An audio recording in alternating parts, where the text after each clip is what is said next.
Om Namo Bhagavate Vasudevaya. Om Namo Bhagavate Vasudevaya. Om Namo Bhagavate Vasudevaya.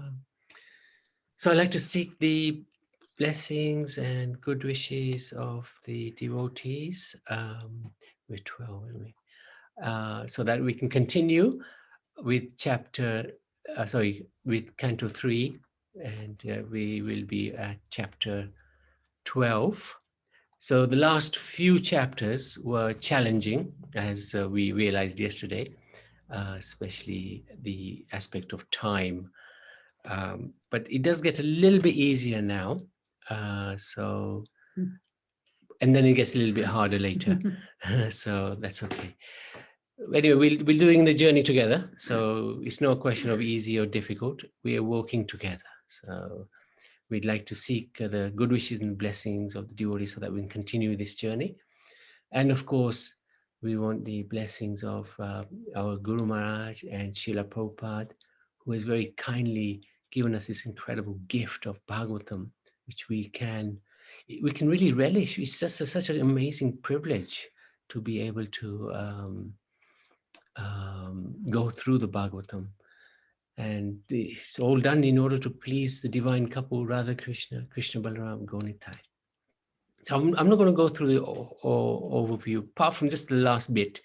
Brahma surrenders to the Lord, offering wonderful prayers, begging for protection, and the Lord blesses him. This is what we did yesterday, to do his service of creation, become his devotee. And Maitreya then describes the creation of planets, the 3 types of annihilation. If devotees remember, the 10 types of creation, 6 of which are natural, so done by the Vishwarup, Garbhadakshayi Vishnu, and the other 4 are secondary creation, which Lord Brahma is inspired to by the Lord. And then Maitreya talked about time, including Lord Brahma's time. So this is text 3 of chapter 12. Drashta papiya shem shristim natmanam bhava amatyata bhagatyana putena manashanyam tato ashrijat. Saying such a misleading creation as a sinful task, Brahma did not feel much pleasure in his activity, and therefore he purified himself from meditation on the personality of Godhead. Then he began another term of creation. Interesting this. I picked this verse from the whole chapter because sometimes we may also perhaps go down the wrong path. So Lord Brahma wasn't necessarily on the wrong path. He just created something he had to create, but he didn't like it. Then what did he do? He purified himself by meditation on the personality of Godhead, and he started again. So we may also sometimes go down a wrong route or do something we don't really want to do. And this is a fantastic example from Lord Brahma. Don't give up. Start again. Meditate, concentrate on the Lord, start over again. So let's see what happened for him to do that. Title of this chapter is Creation of the Kumaras, the 4 Kumaras, and others. After describing time, Maitreya explains Brahma's creations. Unless a living entity forgets his real identity as the eternal servant of the Lord, it is impossible for him to live in the material conditions of life. So because we've forgotten our real identification, we are happy to live in this material world, not understanding that this place is full of misery. Although we are subjected to all this misery, we still somehow justify it and continue to live here as if it's our permanent home. So Brahma creates 5 features of ignorance: self-deception, that's partly what we do to ourselves; forgetfulness, always doing that; possessiveness, oh yeah, it's all mine; anger when we don't get what we want; and the sense of death, impending death. Feeling dissatisfied with seeing the sinful nature of his creation, right? Brahma purified his mind by meditation and created the 4 Kumaras. So this is the point of that verse. who are elevated sages. When they refused his order to generate progeny, because he asked them, he created them to increase the population of the world, but they were elevated souls from birth. They refused. Brahma became angry, although he tried to control his anger. However, from the anger in his mind, Rudra is born from his eyebrows. Right? So let me just go into this picture. Very interesting. There's the four Kumars, there's Lord Brahma, and from his eyebrows, because of the anger in his mind, came Rudra, incarnation of Lord Shiva. So this is quite an interesting flow of events, because actually Lord Shiva's position is higher than that of Brahma.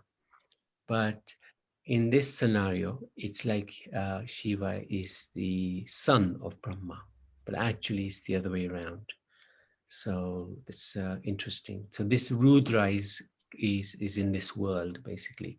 The boy, the Rudra, anxious but obedient, is given his names. I think it was 11 names, actually. 11 places of residence. That includes the heart, senses, air of life, sky, air, water, fire, earth, moon, sun, moon, and austerity. All these places are without any bhakti. And he's got 11 wives. He and his famous progeny attempt universal destruction, because Rudra was born from anger and his nature was angry. Brahma, afraid, stops them and asks Rudra to perform penances, which he does. He obeys, and he does perform these penances. Then what happens, the next part of the creation, 10 great sages, Marichi, Atri, Angira, Pulastya, Pulaha, Kratu, Brigu, Vashisht, Daksha, and finally Narad, appeared from Brahma's body. Brahma also generates qualities such as religion, irreligion, death, and lust. And Kardam Muni appears from Lord Brahma's shadow. So we'll see a lot more about Kardam Muni a little bit later on.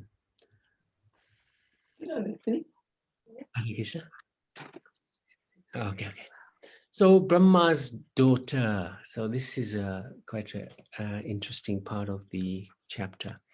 After Brahma became attracted to his own daughter, because his daughter was also born from his body, his saintly sons beg him to control himself. Brahma becomes ashamed, gives up his body, which turns into dangerous fog in darkness.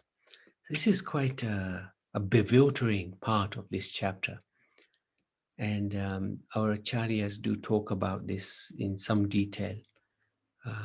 What is the position of Brahma? Because our Brahma is a self-realized soul. He's a pure devotee of Krishna. So how can this happen? And they give some explanations that perhaps it was in a different day, or it's a different Brahma.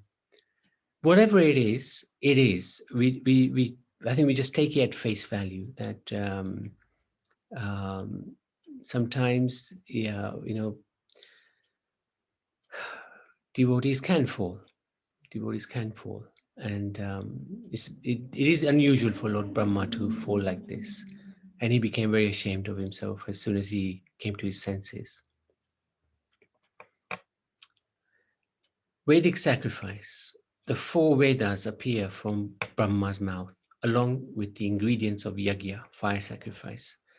The sciences, including Ayurveda, the arts, histories, the Upavedas, also appear. And he creates the Puranas and the Itihasas from his mouth.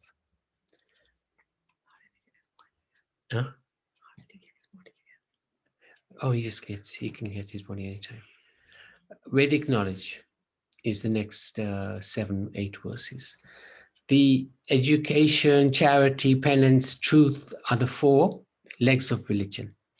And to learn this, there are 4 orders of life, the Varnashram, right? which we've talked about before, with different classifications of castes according to vocation. Brahma created all these in systematic order.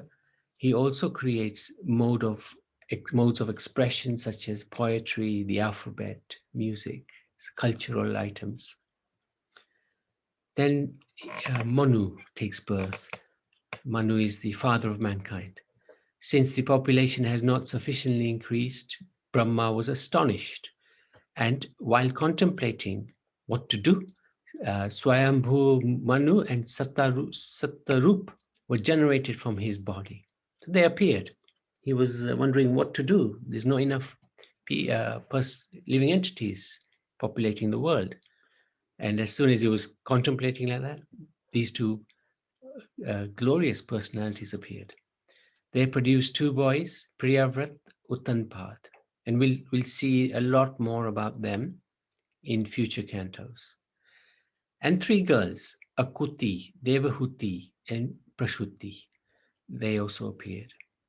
So they had 5 children. From the marriages of the girls to Brahma's sons. So Akuti was married to the sage Ruchi, Devahuti was married to Kardam Muni, and Prashuti was married to Daksha, who is the one of the progenitors. The world is populated. So this is how creation progressed. So that's the end of chapter 12. Any questions on chapter 12? Hare Krishna, Prabhuji. Hare Krishna, Naniben. So the Brahma that we have today, is it different from the one that disappeared into a fog after realizing his mistake? Yeah, well, it's the same Brahma, it's just got a different body. Same Brahma, but a different body. Yeah. Some acharyas do say that this was not our Brahma who was attracted to his own daughter. It was a different Brahma altogether. But it's very difficult to decipher what is actually the situation. But some acharyas do say it wasn't our Brahma who did that. Because he's a That's pure... what is happening these days now, isn't it? It can, we read about it a lot. It's sort of like a lust and yeah. To a great extent, such things happen. Yes, that's right. And it's just got to be so guarded, you know, because anybody can be impacted.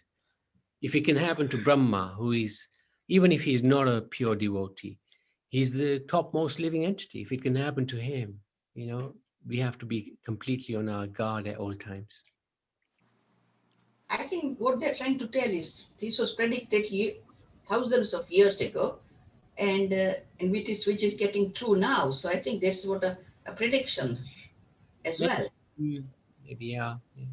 Showing how difficult material world is.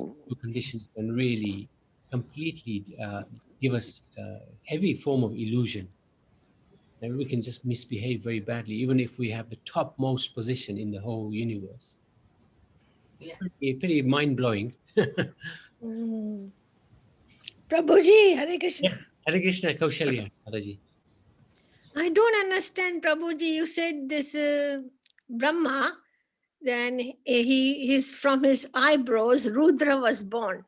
Yes, because he was angry. So Rudra is Shiva, is it? Yes. So Shiva, that means Brahma is father of Shiva? Right. Actually, that's what it is in the Bhagavatam, yes. But this is also a expansion of Shiva. It's the incarnation of Shiva. Original Shiva is actually superior to Brahma. This is a expansion of Lord Shiva, one of the Rudras. Rudra avatar. Okay, Prabhu. Rudra avatar, that's right. He had his own set of avatars, which are different from Krishna's avatars. Yes, thank you, Prabhu. No, thank you. Thank you for asking and getting that clarified, because I didn't explain it properly. So thank you for that. Very good. Indulekha Maji? Yes, Prabhuji. Hare Krishna, everyone. Hare Krishna. In text 49, it says that thereafter, I think Brahma realized his mistake and he left his body and he accepted another body. That's correct. Yeah. Right. Okay. But that's correct. But the acharyas, and I can't remember which one, are a little bit more. They give a little bit more analysis. Maybe we'll find in the course of the while reading, we may find. We don't know. No, it's not in here now. Okay. Only a little bit comes now, but Okay. actually they've written separate commentaries, and Okay. I've looked at those commentaries, and I must say I still need to work on that. Okay. Okay. Thank you, Babuji. But yeah, it's a little. I think we just have to take it on face value and have to accept that our Brahma is a pure devotee because this line comes from Brahma, and then. Okay, it is what it is. Let's go into chapter 13, unless there's any further questions. Okay. So, text 49, I think it's the last text. We can read this. Tasmin prashane sakala shisham prabho kim dulabam tate alam lavatmavi ananya dashtva bhajantam guhasaya Swayam vidate swagatim paraparam. Nothing remains unachieved when the Supreme Personality of Godhead is pleased with someone. By transcendental achievement, one understands everything else to be insignificant. One who engages in transcendental loving service is elevated to the highest perfection stage by the Lord himself, who is seated in everyone's heart. Such a wonderful verse.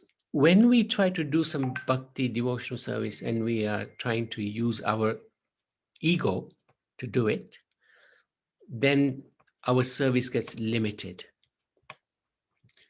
But if we let go of the ego and we rely on the Supreme Personality of Godhead, then unlimited things can happen. And I think we see several examples of this throughout the Bhagavatam.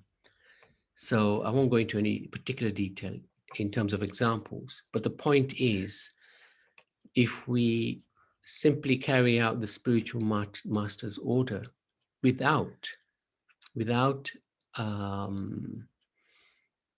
getting our ego in the way, that I am doing this. Because as soon as the word I comes, we put a restriction on the service that we can actually achieve. We're not actually achieving, but what the Lord wants us to be the conduit for. I suppose one example, a clear example, is Prabhupada. The prediction that holy name will be chanted all over the world. He never for one moment doubted that, yet he never for one moment said, I've done it. He left it to the Lord. He put the effort in, and guess what happened? It was achieved. So this is a fantastic verse, and we should try to imbibe this into our life and not worry about what can we achieve, what can we not achieve. No, it's not up to us. If we simply act for the Supreme Lord, he'll take us where he wants to take us. And that can be unlimited, like it was for Prabhupada. The appearance of Lord Varaha. So this is where we're getting into some of the incarnations, pastimes. Manu's submission. Vidur inquired from Maitri Muni about Swayambhu Manu, who is a great devotee. So Vidur knew about Swayambhu Manu, that he was a great devotee, and he asked Maitreya, what was his activities? Maitreya, being pleased, explained that after appearing, Manu and his wife approached Brahma to ask how they can serve him.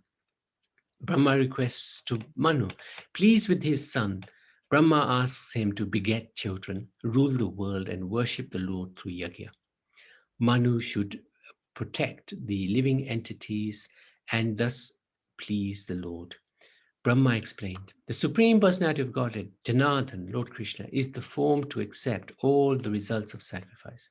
If he is not satisfied, then one's labor for advancement is futile.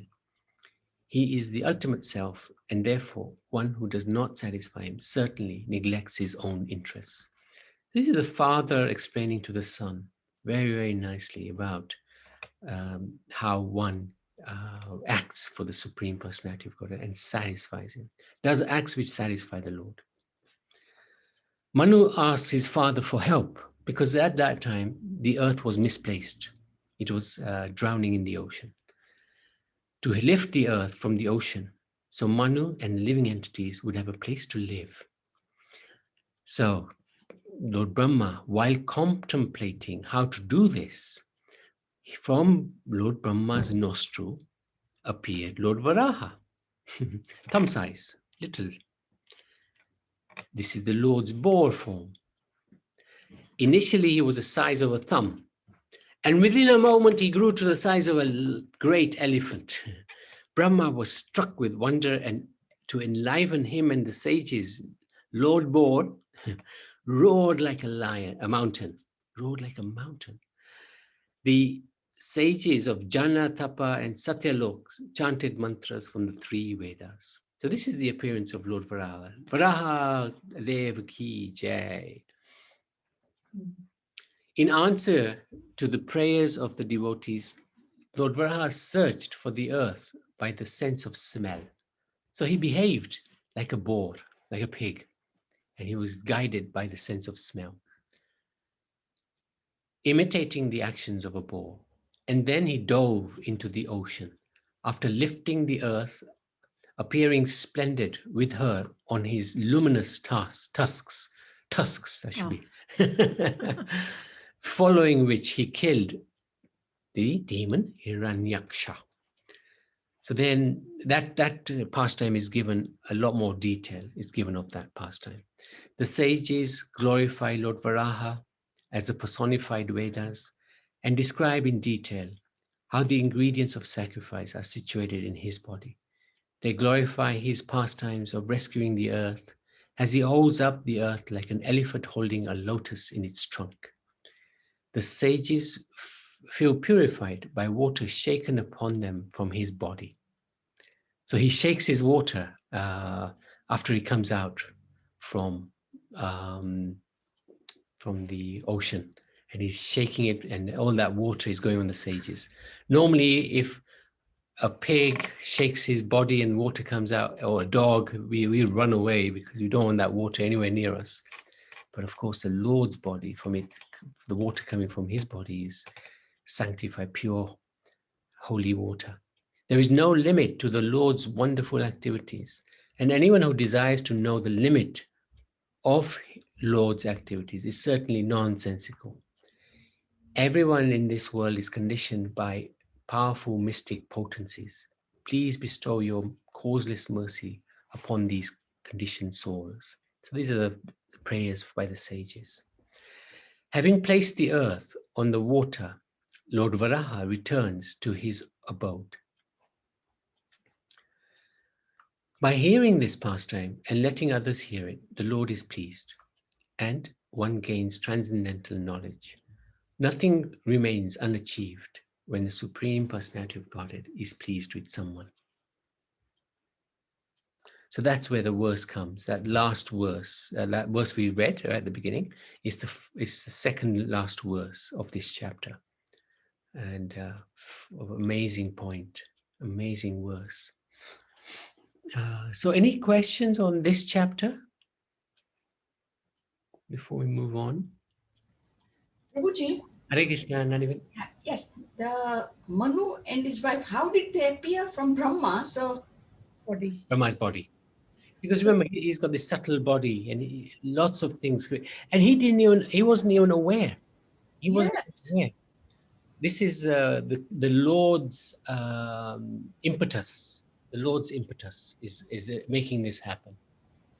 So if they've got the same father then. Yes. So next, obviously they are like, seems like brother and sister. Yeah, you could say. Okay. But of course, It's all transcendental, so it can. it's all transcendental, yeah. All right. Right, that's right. Okay. That's right. Yeah, good point, anyway, good point. Okay, chapter 14. 49 again. Okay.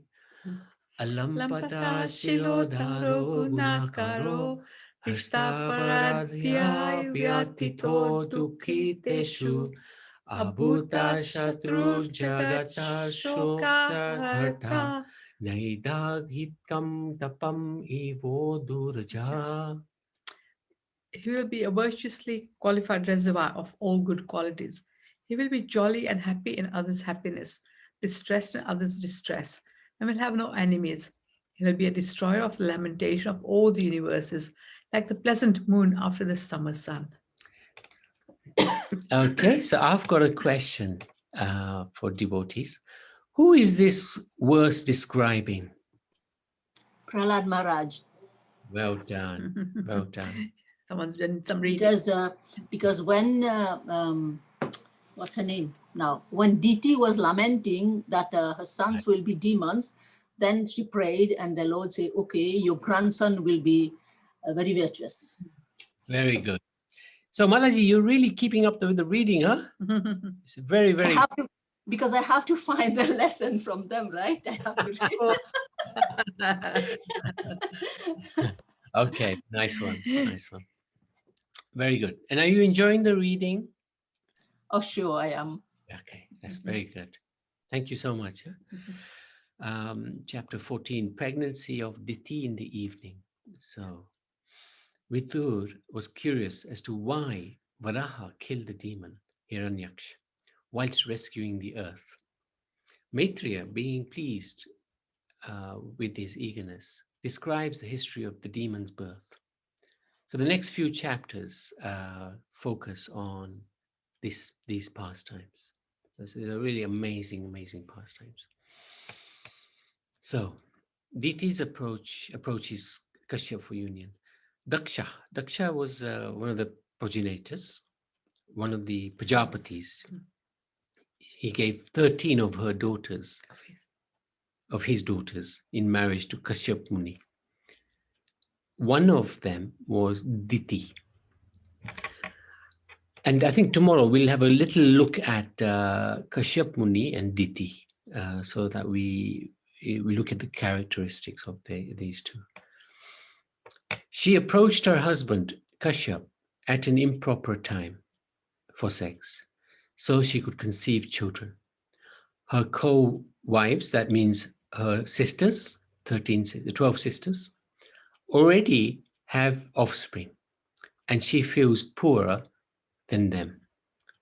The sun was setting, and the sage was sitting in trance. Kadam Muni was in trance.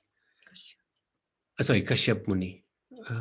Yes, Kashyap Muni was in trance. After offering oblations to the Supreme Lord, Kashyap's response said to his wife, who is the better half, right? That's actually stated in the Bhagavatam.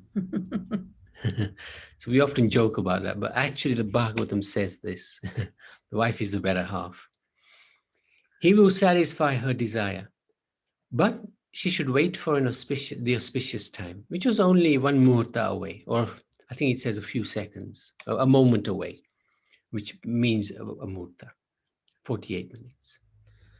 And the reason why she should wait, if she didn't wait, others will reproach him, Kashyap.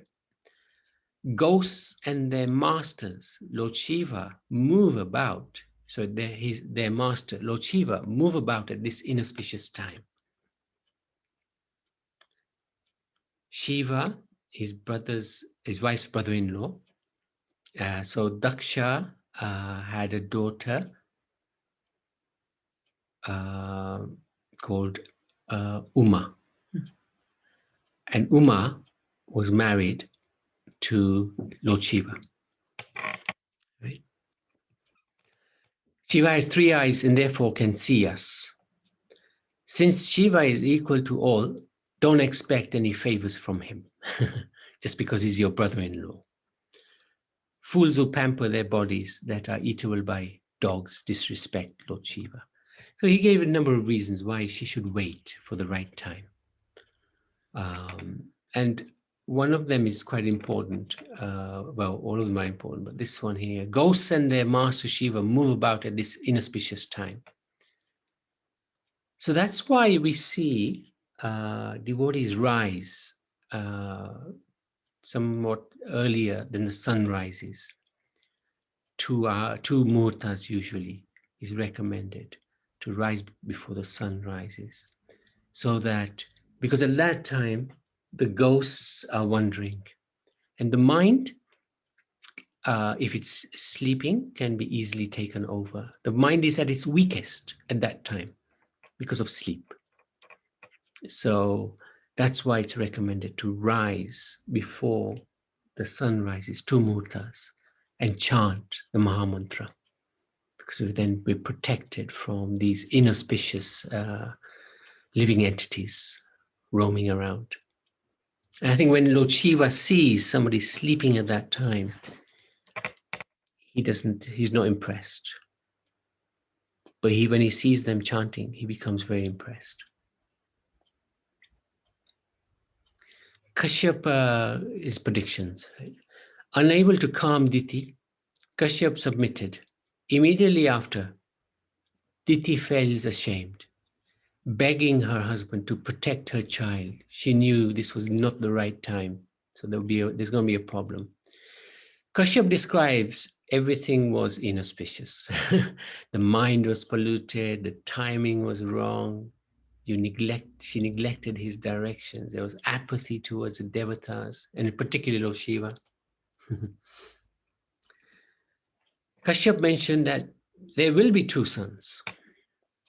So there will be a reaction to what you've done. Constantly, those sons will constantly afflict the 3 words. Kill innocent and sinless living entities, torture women. They'll enrage the great souls and be killed by the Supreme Lord. What was Diti's reaction? Does anybody remember? I think she felt quite ashamed and she prayed. Yes, she did. She was scared also, right? Yep. And specifically, how did she feel when she was told he'll be killed by the Supreme Lord? He'll be killed. She was happy. She was happy. Yes. Very good. Well done. So you 2 are at the front of the class, and the rest are in the corner. No, you will. At the end, we will be at the back. You'll see. I will always be behind Indriani. I will always be behind her because she. No, you are not. I'm sure you are forward. Nah. Yeah, no, well done. That's right. Diti said it would be very good if the Lord kills my sons. She's actually an amazing personality. But may they never be killed by Brahman devotees, as even the residents of hell do not favor those souls. So she's saying basically, they should not offend the devotees of the Lord, because even the residents of hell don't like those guys who blaspheme the devotees. So interesting comment she makes, very interesting comment.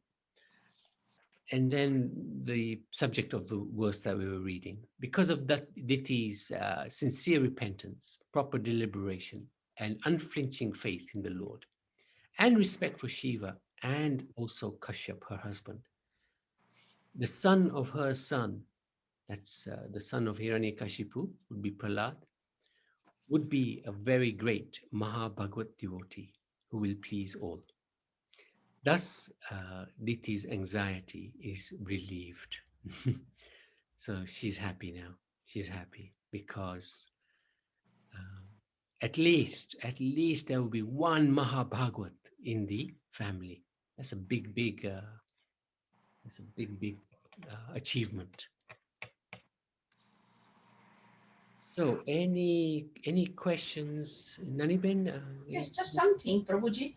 Is after in earlier verses when it says the 4 Vedas and the Puranas is the 5th Vedas, and the Puranas include Mahabharata, isn't it? Bhagavatam. You mean the Mahabharata is the Itihas? Yes. I thought somebody But told that right. Mahabharata was 5th Vedas. Yeah, so I got confused. It is also called the 5th Veda. You're right. You're absolutely right. So it's interchangeable sometimes. So Mahabharata sometimes is called the 5th Veda, and the Puranas is sometimes called the 5th Veda. But the Mahabharata is a part of the Itihas, but isn't it? Yeah, okay. Itihas, that's right. That's correct. and it's particularly exalted because of Lord Krishna's prominent part in the Mahabharata. So, and the Bhagavad Gita is in there. So Yeah, Mahabharata, yes. and the Bhagavad Gita is a summary of all of the Vedic literature. So it's the most extraordinary. And what can you say? It's the most amazing scripture. Okay, if there's no other question, we can, Indulekha Maji, you can take us through. Hare Krishna, Prabhuji. Hare Krishna, everyone. Hare Krishna. Om Namo Bhagavate Vasudevaya. Om Namo Bhagavate Vasudevaya. Om Namo Bhagavate Vasudevaya.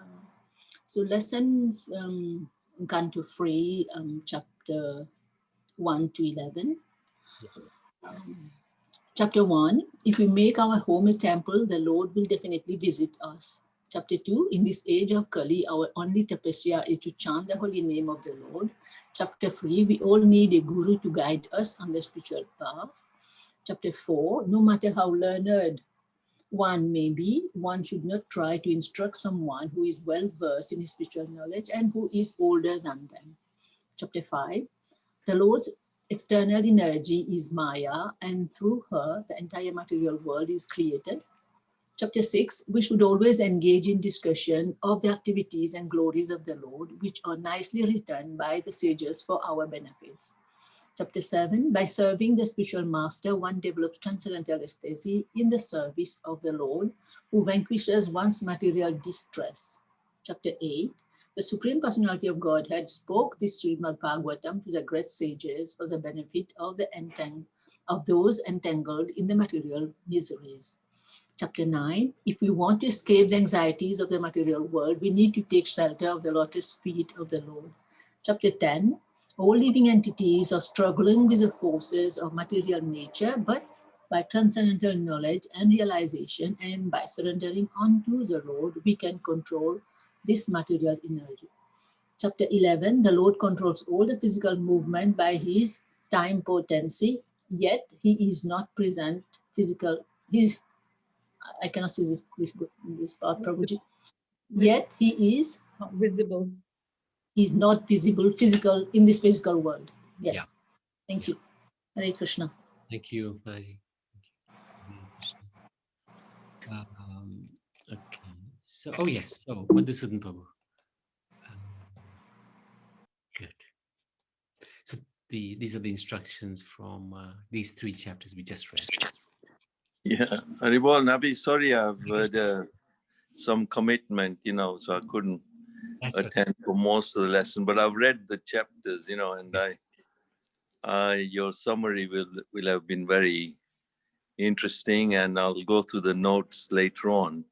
Sure. But it's quite interesting about Srimad Bhagavatam doesn't leave any kind of dark issues, and there's something that's to be mentioned is still being mentioned, like, for example, when is the auspicious time and not the auspicious time, and whether it's to do dealing with sex issues or anything like that. Bhagavatam has got, it confronts it rather. Yeah, true. So it's interesting, but so the instructions anyway, chapter 12, when Maitra is actually, talking about Brahma's anomaly here, where Brahma got actually, even, while Brahma is creating all these living entities, he wanted progeny to be expanded. He did create all these different aspects of the universe, but then he wanted to create the more the goodness side, where living entities have an opportunity to advance spiritually as well. So he had to develop that aspect as well. But in doing so, like in instructions, so Maitra hesitated in a state to state this anomaly on the part of Brahma, who was actually inclined to his own daughter, but still he mentioned it here because sometimes it so happens And the living example is Brahma himself, although he is the primeval living being and the most learned within the whole universe. So if Brahma could be a victim of sexual urge, then what to speak of others who are prone to so many mundane frailties? So this indicates that before the hearing of Srimad Bhagavatam, he might have fallen a victim to such sensuality. But after hearing Srimad Bhagavatam directly from the Lord, there is no possibility of such failures. Such social freedom of men and women, especially amongst the young section, is certainly a great stumbling block on the path to spiritual progress. So this association and certainly falling down due to the urge for sex and thing can be a stumbling block on the spiritual path. That's really the indication here. And in the purport, so Prabhupada explains how Brahma might have been affected by this urge or his own sensuality. But after he had heard, and it might have happened in other kalpa as well, but after he had heard the Srimad Bhagavatam from the Lord, there was no possibility of him falling down. And that is the glory of Srimad Bhagavatam, that one who studies Srimad Bhagavatam, one who hears it, then they're not likely to become a victim to such frailties, Chapter 13, Lord Brahma knows how to satisfy the Supreme Lord. And similarly, persons engaged in the line of Brahma's plan of activities also know how to satisfy the Lord. So Lord is satisfied by the process of devotional service consisting of the ninefold process of hearing, chanting, etc. So it is in one's self-interest to execute prescribed this devotional service. And anyone who neglects this process neglects his own self-interest.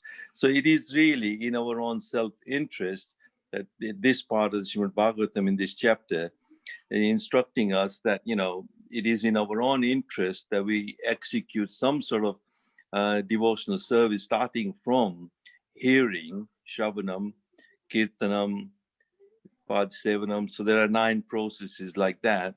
And here it is confirmed that, Lord Brahma is also instructing his own children that, you go ahead, but make sure that you satisfy the Supreme Lord. So even Lord Brahma instructs his sons afterwards that, make sure that you act in your own self-interest at least and please the Supreme Lord. And then chapter 14 is where Kashyapa Muni is obviously Kashyapa Muni. I think it's interesting how Kashmir has been named after Kashyapa Muni, and because it's the descendants of Kashyapa Muni, and that's what Kashmir is, and Kashmir is thousands and thousands of temples were there, and it was a Vedic culture there, slowly being destroyed. But Kashyapa Muni could not protect himself because he was too obligated to his wife. So in this incident where his wife had the urge to have children, in the similar case, however, when Thakur Haridas was tempted by a public prostitute at the dead of the night, he avoided the allurement because of his perfection in Krishna consciousness. That is the difference between a Krishna conscious person and others. So even a person like Kashyapa Muni, who is so advanced and he's a Muni, if he can become so obligated and he can have this sign of weakness, but somebody who is like Haridas Thakur, he being so fully Krishna conscious, he did not actually surrender to that kind of temptations, So this is what shows that the strength of chanting, because Haridas Thakur used to chant thousands of rounds, and he focused on that. And then his prostitute for three days, so many days she was just there trying to tempt him. But he said, no, I've got to finish my chanting first. And he focused on his chanting, where he gained all the strength to actually stay away from that temptations. Yeah. So those are the instructions for us, that if we even strengthen our own chanting, that we can actually, you know, fight off the influences of Kali in that way. Good. Thank you Okay. so Yeah. much. Very good. Very good. Very good instructions, actually. Yeah. And it's good you had brought out chapter 12, the point about Lord Brahma. That was good. Thank you so much.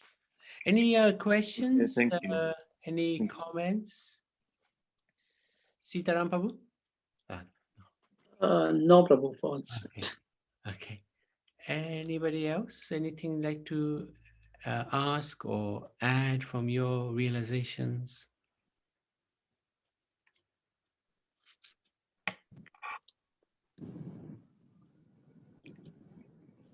Okay.